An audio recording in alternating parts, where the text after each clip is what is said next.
founders. And today we will be discussing about what growth opportunities are the best for your startups from different perspectives. You know my perspective, and let me introduce you to our guests. We have with us Snezhana. Please tell us about your company. Okay, I'm first. Hello, everyone. Well, I have almost 20 years of hands-on experience in finance and funding. First 10 years I worked with in teams in corporations and helped them to find money for big investment projects, project finance, resource-intensive projects, financing, and so on.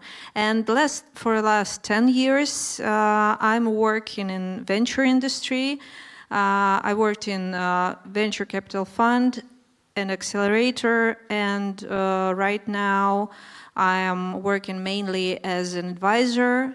And I'm helping early-stage startups, mainly seed-stage startups, to work with their finance to prepare yourself for funding. It includes financial modeling, valuation, pitch decks, and so on. So, in short. Okay, thank you. Elena? Hi, everyone. You already heard the story of my life today, but maybe I will repeat. So I'm founder and CEO of Ukrainian Corporate Accelerator. And basically, my background is in investment. Previously in life, I have done many PE transactions, private equity transactions in real sector, but as venture sector emerged and as digital economy is growing, so I switched to venture capital investments. Okay, Joanna?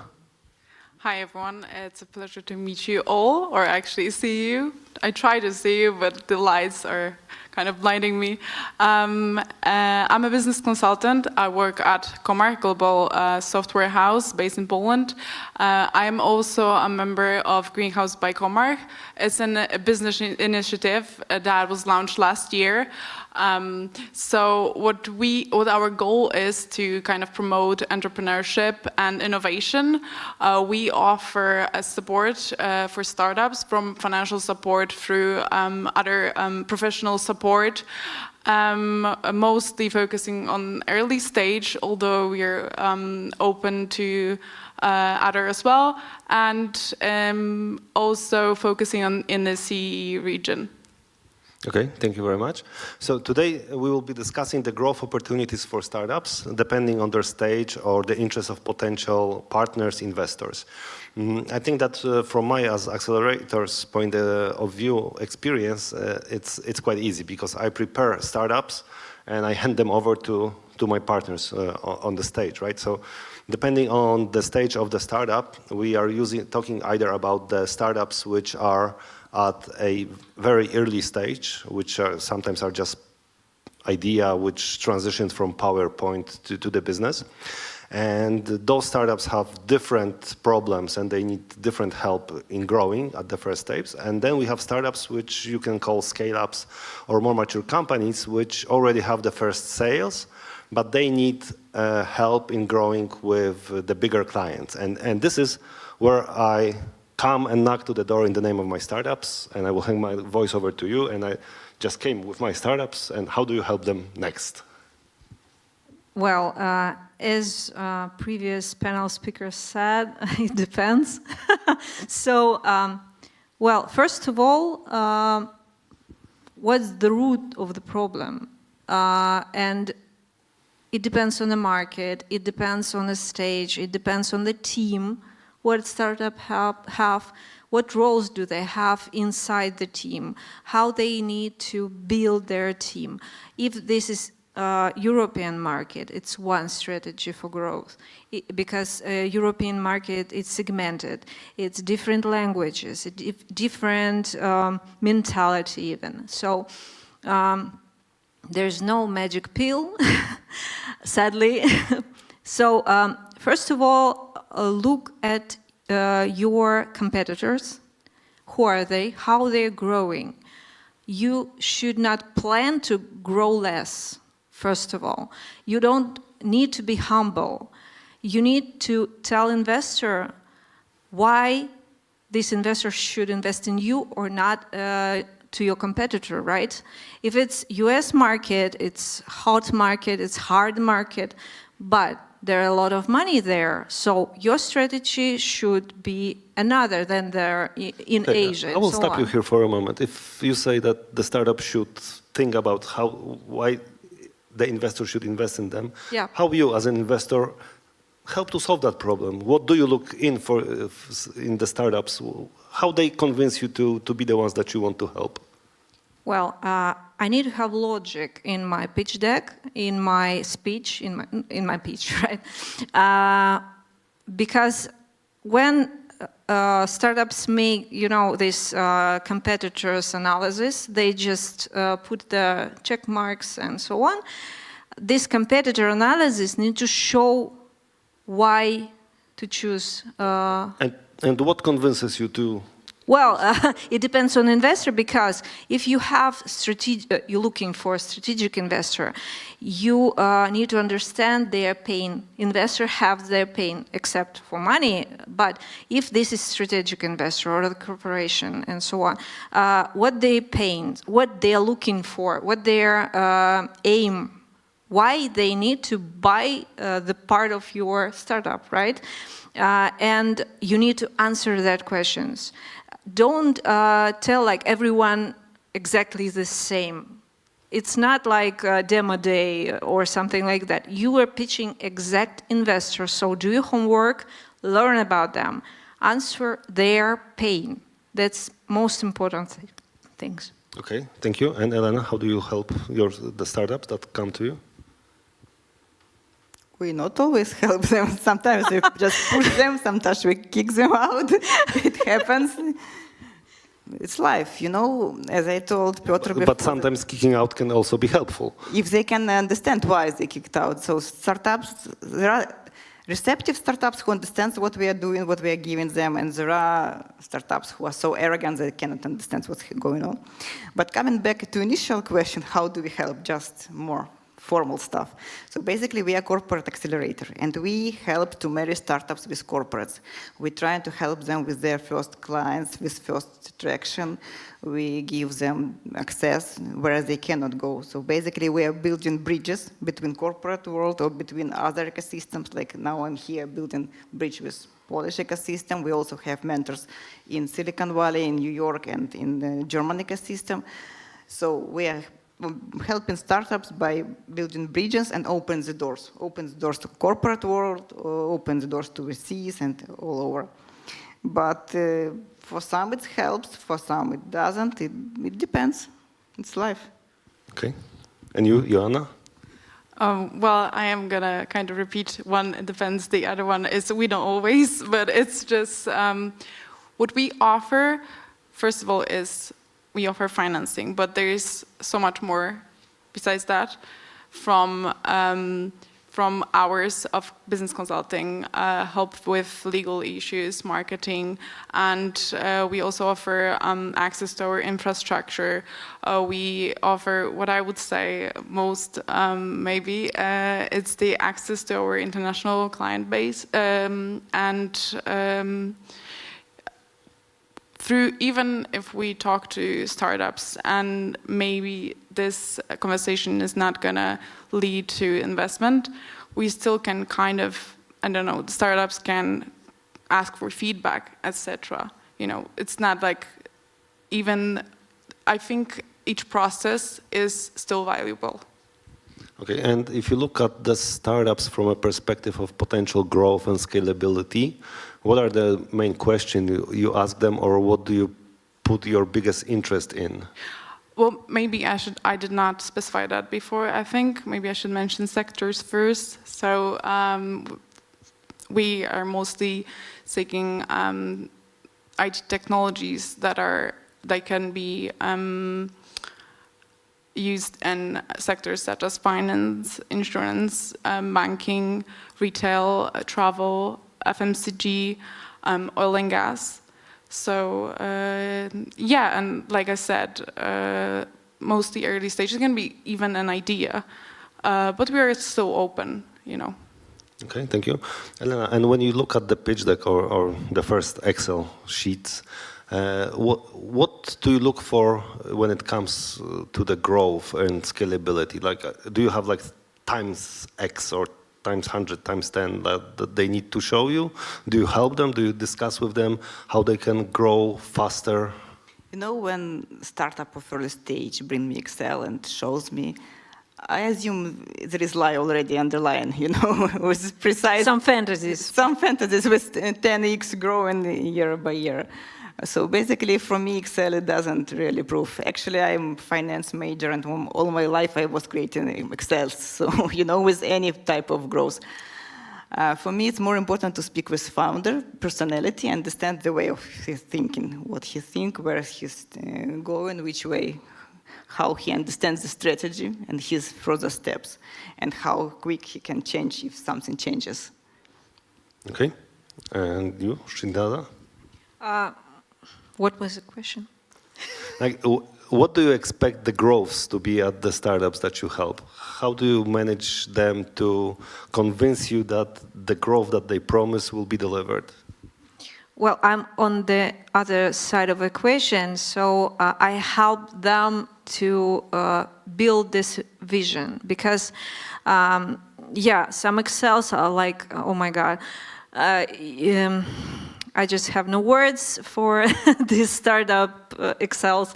So actually, they can have financial models that are a little bit grounded on the early stage. It can be possible. The main reason why investors are looking for some financials in pitch deck and looking for financial models, because they need to understand how you think. They need to understand what is your assumptions, what is your strategy that you take and go with it. So why are you playing like that? What is behind the numbers? So I'm helping to understand what does this mean even? What is unit economics, right? Okay. What is main metrics? Why they need to plan this? What the reason? Not for investor, for yourself. You're building financial model for yourself.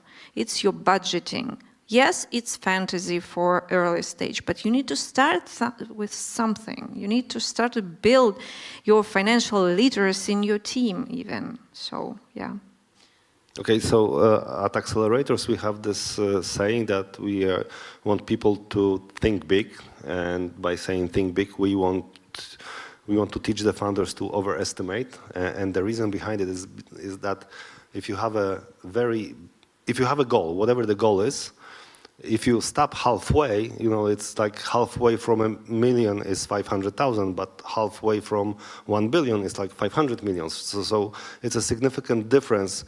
And from my perspective, I'm really interested to see how founder thinks. If he thinks about, when I ask him what's big for you and he tells me 1 million, then I know it's something wrong with the founder's approach to the idea of startup. Like maybe she should focus on a regular business, not especially startups. But if they, from the day one, what they say that they want to be a unicorn or something, I don't believe them that they will be, but at least I know that they have a big dreams. And if they stop halfway, then it's a bigger chance that potential investors will get some returns out of it. But right now, when we talk about the growth opportunities for startups, I imagine that our discussion would look completely different 4 months ago, and it looks completely different today. Because when we look about the growth opportunities, I think that especially today we have to put in mind something like ethics and lots of stuff that probably wasn't so obvious in the financial market before.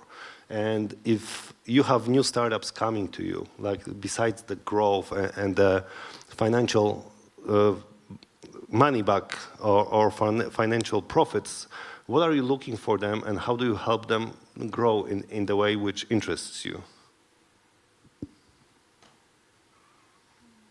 It's a hard question. Well, I have no answer actually. I'm sorry. For me, just one thing's changed in my business perspective. It's a war in Ukraine. That's it. So I'm helping right now Ukrainian startups to stay sane a little bit, because I cannot, if they have team in Ukraine, I cannot help them to get funding. And I just try to help them as I can, because you know, there is some startups that can find funding. It's all women startups. And I know some of them are operating, they're like right now trying to find some place in the world, but generally I believe it will finish as soon as possible, right? I hope it will be very fast. I think we all yeah. hope for that. So I'm like, okay, we are right now on this stage, we will coping with that. As for general picture, nothing is actually changed in business, in making business things. I mean, investors want to find good startups to invest. Startups want to find good investors to get money from. So I don't know. Ethics. As for ethics, yeah, we totally stopped to work with the Russian startups. So it's all that changed. So can you clarify what you would like to hear? More about impact of war, or more about ethics, or? About the growth opportunities for startups in today's world, like how it changed. And for our startup, for Ukrainian or for all? well, actually, I think it's interesting to hear for all startups, not only for Ukrainian startups, because I think that, okay, we are in Central Eastern Europe, so we probably feel a lot closer to Ukraine than the Western people, but I think that it impacts all of us. You definitely the most, but also the rest of the region. So first of all, I can repeat it, and there are start cases in Ukraine that's still growing. So there are startups who manage to work perfectly. Even guys, if Ukrainian startups manage to do this, I'm sure that Polish should do this, and Eastern Europeans should keep working. I mean, yes, there are some skeptical thoughts that it's hard, risky to invest and so on, but we as a region should overcome it. Speaking about Ukrainian startups, we have startup Revision. He is now actually in accelerator, on remotely, in Polish accelerator. And they, during the war, opened office in Baltics, in Poland, in United Emirates. So basically, they keep working. And the founder is in Ukraine. So they remotely opened offices and they set up operations. If Ukrainian startup can do this, and they are scaling, they are growing now, I'm sure that all of you can do this. Yes, maybe some markets are down, some are up, pivot, and try to do something else and be creative. And speaking about Eastern European startups, even if Western funds are skeptical, go for another change and speak with Americans, speak with British funds and so on. I mean, don't focus on this, because speaking about startups, you always should speak about future and about oversee what will be in the future. Don't be stressed what's happening now. Yes, we are Ukrainians, we suffer the most. But speaking about Eastern Europe, it's bright. I mean, I still believe in Ukrainian startups and we still help them. So if we are confident that we will overcome it, you should be also. Just to add on a little bit, I think for us, when you ask, it's not that much has changed. Obviously, the situation is, well, we are all hoping it's going to get better. But when it comes to business, it's not that our activities as Greenhouse by Comarch has changed. Of course, we can offer startups maybe who want to explore other markets. We can help them, and we're on 6 continents, and in general, we can help them move to other markets, but still not much has changed. Maybe some investors got more skeptical, so I would maybe put in mind to work more on your pitch deck, so they're detailed, but they're easy to read, as you kind of mentioned, and also that they maybe are modified according to who are you talking to, they can also include a little bit of personal touches. I mean, something about a team, which is very important because that's who's behind the startup, you know. I could add a little bit more on, but yeah, that's basically, I guess, what comes to my mind right now. Okay, but today, like if you were to advise somebody who says, okay, I want to do a startup or I want to start something, like in which area do you see the biggest potential for biggest growths and easiest scalabilities? From your perspective, from your experience so far? Well, I love space. So if you think big, think about space. Space and everything around that. So I believe in that opportunity. And for Ukrainian startups, we have incredible, we will have incredible growth in that. I believe that. Because in next 50 years, it will be, I believe so, it would be the hottest area. I like startups with traffic, you know, B2C startups in any area. It could be gaming, it could be anything, because you, first of all, can be remote but conquer the world. We have startups like this somewhere in Dnipropetrovsk, and he is so great sitting at home scaling in American market. So when he has this application, it's like VR game, just playing in the game and shooting. And it's done just scaling from Ukraine, from somewhere where is the war actually happening, and he is making this. So I like all startups that actually know how to work with traffic and with this digital scaling. Well, Poland is a great market, but well, maybe I would just add, I don't know, from Europe, Scandinavia, but if I were to point my finger, it would be probably Asia, Middle East. Yeah, there's so many opportunities now opening there as well. And right now, on a little lighter note, I would like to ask you about, like, what are your favorite startups? Like, what kind of founders, startups, teams you like to work with? For example, me running the accelerator, when I hear from a founder that, well, I have a great idea, but I will not tell you until you sign the NDA, then I know that the founder is to me. Like I want you, founder, because I know that I can help you, and you are the guy that I'm going to work with. Do you have a specific type of people you really like to work with?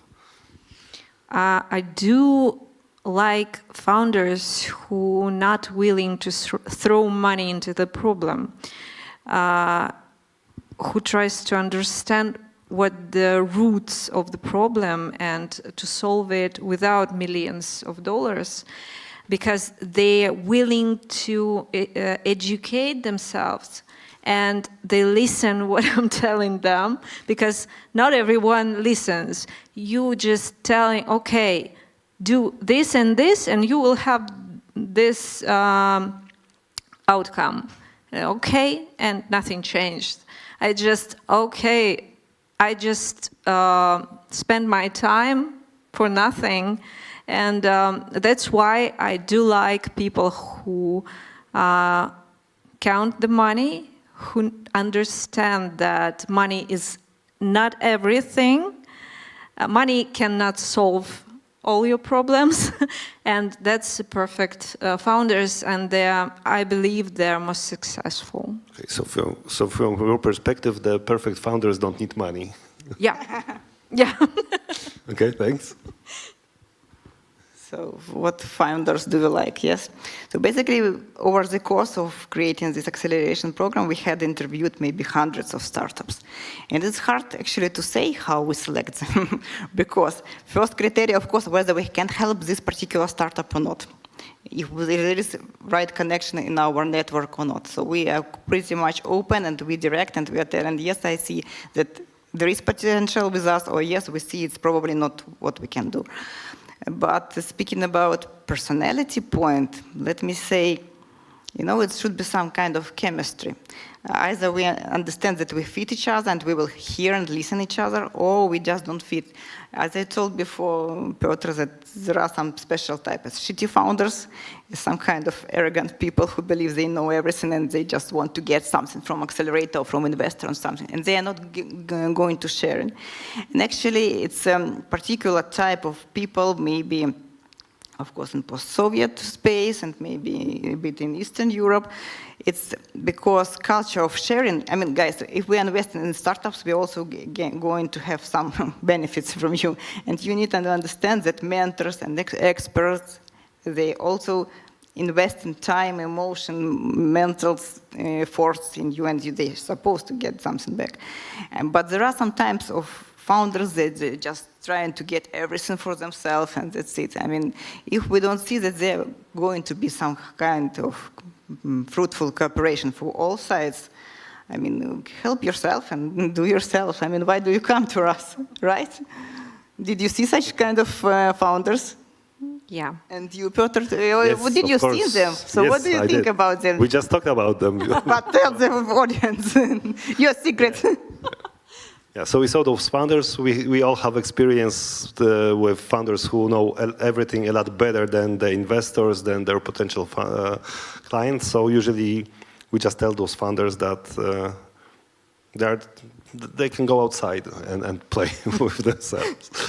Okay, Joanna, your thoughts about it? Yeah, I would, maybe if I were to say who I really enjoy talking to, I really enjoy talking to founders who took a few minutes and to actually read and explore about the initiative. Because, you know, it happened, Greenhouse by Komar, maybe I will start with the name Greenhouse, because a lot of the times it can mean different things to different people, right? But if you go to the website, you can actually see the sectors and so on. So no, it's not focused on green initiatives. Greenhouse really is supposed to mean a place that created space for startups to grow and bloom, you know, like flowers and so on. So I really do enjoy that. And then I like to see, I like to talk to people who can create a story, because then they take me from the beginning about the idea and so on. And what else would I add? No, those are actually, I think, two things that came up to my mind now. Okay, and before we give you the mic to the audience, like, what would be the one most important tip of advice you would give to the founder who will have to approach you and ask for a cooperation? What would you tell them? Hello. But the tip, how to approach you, know, like how to be prepared for confronting you. It's a very broad question. Can you a little Okay, bit? so for example, if I have a founder approaching me, I usually tell the best advice I can give to founders who are starting their idea and changing into the startup is that first work on sales, then work on the product, because majority of the IT founders especially, they believe that when they code enough, the product will be good and it will sell itself. No, it won't. First, show me that you can sell it, and then you can waste the time on coding and making the product look better. So that's my favorite piece of advice, and I usually start by saying that. Well, because I'm most of the time working with financial part, the main advice for me may be for startup founder. Maybe do your homework and try to make assumptions. The main problem is they start to plan without putting a list of assumptions, how I'm thinking, why I think that my product will be sold in these volumes. They like, okay, I will just Sorry? I will just assume. Yeah, I will just assume, but they like taking formula and putting it through the spreadsheet, and that's it. Okay, 3x, 10x, whatever, we will grow. And that's a problem why investors always like crying about, oh my God, financial models are so bad. Yeah, so that's why I'm asking them to put on assumptions and think about strategy assumptions, and after that, putting on numbers. This is the main problem. Okay, thank you. For me, I would say that the most important advice to keep focused on customers, customer development. This is the part that startups usually missing, and they can create something without even understanding why they're doing this. We had a startup that actually was making application for marathon for people running long distance, which could be easily substituted just by chat Viber or chat in Telegram or whatever, because there was nothing, and they spent by that time when we interviewed them already something like 300,000 euros, going to the €500,000, for what? If you can easily deliver the same value by the simple chat in somewhere at Telegram. So they were just interviewing people, just organizing them and running together. I said, what's the value? So that we've met a lot. People who have money, they invest them, they spend them, and then there is no value. So be focused what you're actually developing. In every stage, please go and speak with your customers or your potential focus group and understand what you're doing. It will save you money, resources, and give you more ideas, actually, where is need. That probably is the main advice. Okay, thank you. Jana? Yeah, I would start with the pain points, like let me know what kind of pain points you can solve, and then try to think about what exactly do you expect from our collaboration, what do you need, what both of us can gain, yeah, I think that's the most important. Thank you. Do we have any questions from the audience?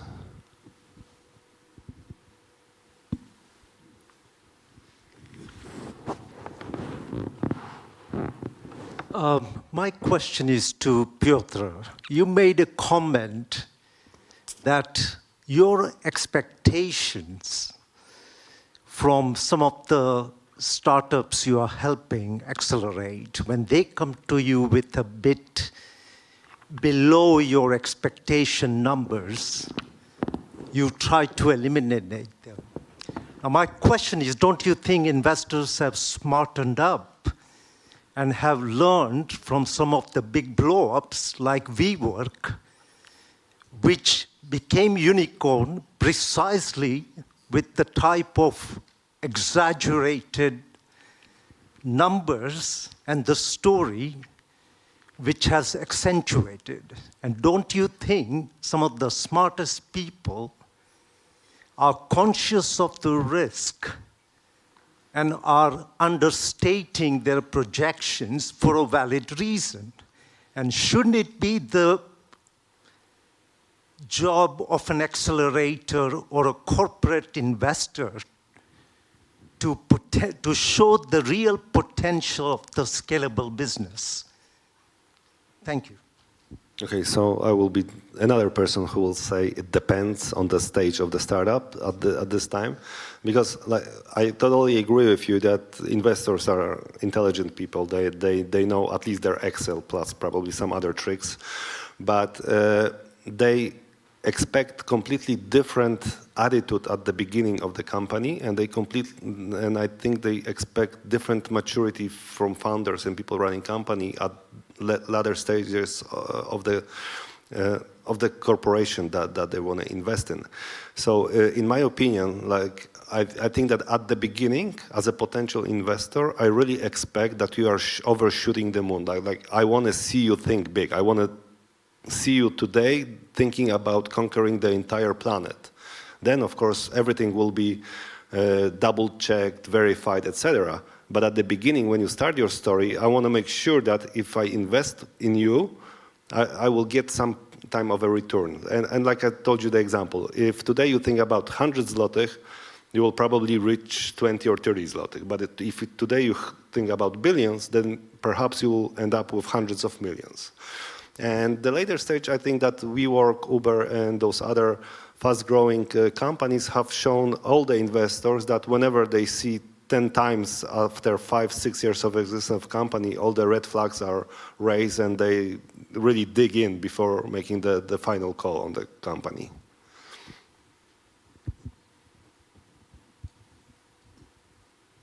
Any other question? No? Okay, so from our perspective, I would really like you to thank all of our panelists, female panelists. Come on, how many times do you see all female panelists on the entrepreneurial business-related event? So give a round of applause. Thank you.